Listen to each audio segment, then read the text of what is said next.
आइए आज की क्लास में हम देखते हैं विसरण और परासरण। गाइस, विसरण और परासरण हमारे जीवन में होने वाली घटनाओं के साथ साथ होते रहते हैं।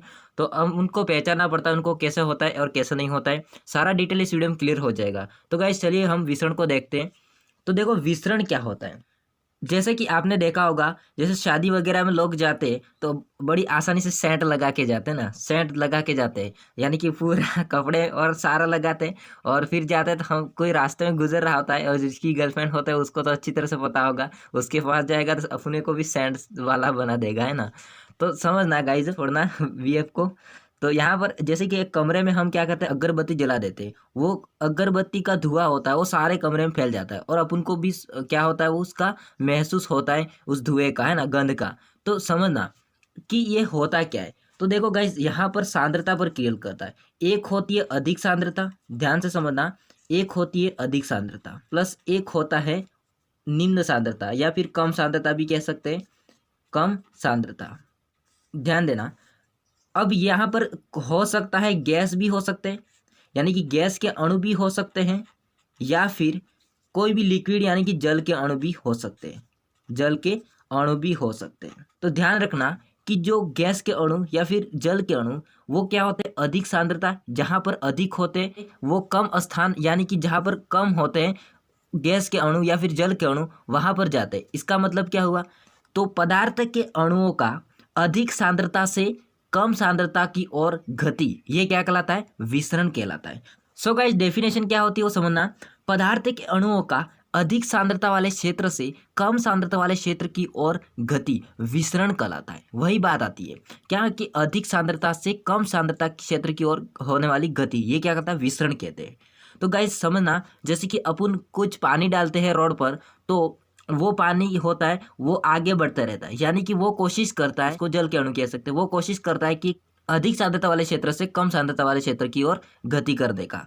तो ध्यान रहे कि विसरण क्रिया कुछ नहीं होती है, बस जहाँ पर अधिक सांद्रता होती है वो कम सांद्रता वाले स्थान पर जाते हैं। गैस के अणु जा सकते हैं या फिर जल के अणु भी जा सकते हैं। जैसे कि यहाँ पर मैं उदाहरण लेता हूँ, जो अमोनिया गैस होती है इसको खुले कमरे में हम छोड़ देते हैं तो इसकी गंध होती है सारे कमरे में फैल जाती है। तो ये विसरण की क्रिया होती है।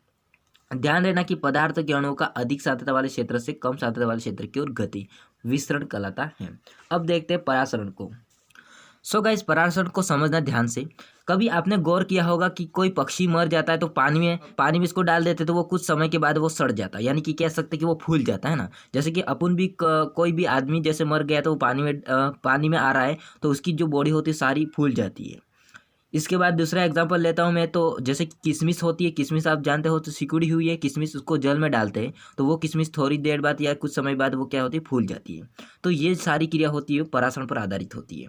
ध्यान देना, क्रिया वही होती है कि अधिक सांद्रता क्षेत्र से कहाँ पर जाती है, कम सांद्रता क्षेत्र की ओर जाते हैं। ये होता है विलायक के कण। ध्यान रखना, यहाँ पर मेन इंपॉर्टेंट है विलायक के कण। विलायक के कण भी कह सकते हैं, अणु भी कह सकते हैं। तो विलायक के अणु में लिख देता हूँ। तो अधिक सांद्रता से कम सांद्रता की ओर गति विलायक अणुओं का। लेकिन यहाँ पर ध्यान देना कि इसके लिए एक बीच में होती है अर्धपारगम्य झिल्ली। कौन सी होती है, अर्धपारगम्य झिल्ली। विसरण होता है और परासरण होता है, इन दोनों में डिफरेंस अधिक नहीं होता है, केवल अर्धपारगम्य झिल्ली का ही होता है। तो यहाँ पर कौन सी झिल्ली चाहिए, अर्धपारगम्य झिल्ली। तो ध्यान रहे कि अर्धपारगम्य झिल्ली के माध्यम से अधिक सांद्रता वाले क्षेत्र से कम सांद्रता वाले क्षेत्र की ओर गति किसके, विलायक अणुओं का। तो वो क्या कहलाता है, परासरण कहते हैं। जैसे कि हम एग्जाम्पल के थ्रू एक बीकर लेते हैं, उस बीकर में कोई भी प्लांट की, यानी कि पादप होता है प्लांट की, कोशिका ले लेते हैं। क्या ले लेते हैं, सेल ले लेते हैं, कोशिका ले लेते हैं। इस टाइप की कोशिका है हमारी। यहाँ पर जो ये रिक्तिका है बड़ी और केंद्रक होता है, इसको हमने क्या किया, इसमें डाल दिया।